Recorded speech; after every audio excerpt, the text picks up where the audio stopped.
সাদ্দাম হোসেন ছাত্রলীগের একজন কর্মী ছিল। তার স্ত্রী নবজাতক সন্তানকে হত্যা করে আত্মহত্যা করে।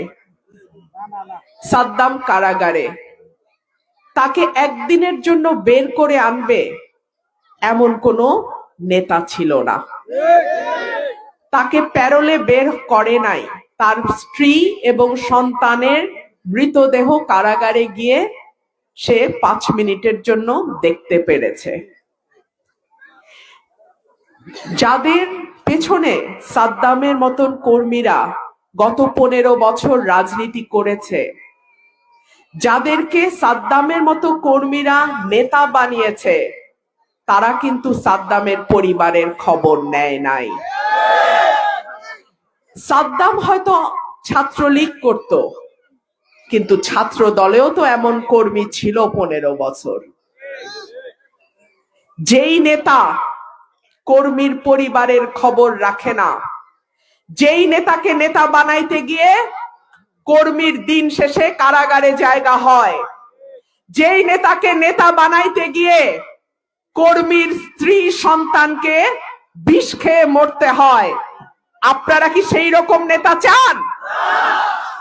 গত 15 বছর কুতুব, বড় বড় কুতুব বিএনপির মোবাইল টেলিফোন বন্ধ, নম্বর বিদেশি, কর্মীরা সেই নম্বর জানে না। ঠিক কি ঠিক না? কাকে পাইছিলেন তখন? আমাকে পাইছিলেন। নেতা বাছার সময়ও সাবধানে বাইছেন।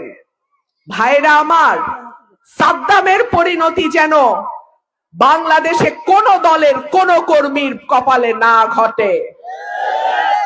আরেকটা ঘটনা বলি, আওয়ামী লীগেরটা বললাম, বিএনপিরটা বলি। বিএনপির এক স্বতন্ত্র প্রার্থী মোহাম্মদ আলী নাম, চিনি কারণ তিনি সুপ্রিম কোর্টের অ্যাডভোকেট। স্বতন্ত্র দাঁড়াইলো, নেতা কর্মীরা যান জীবন দিয়ে খাটলো, কাউকে কিছু না বলা, কালকে আসন ছাইরা ঢাকায় চলে গেছে। এইরকম নেতা চান? আমার কর্মীর একটা পশম ধরার আগে আমার রক্তের উপর দিয়ে যাইতে হবে। আমার বাবা নাই, ভাই বোন নাই, আমার আপনারা ছাড়া কেউ নাই।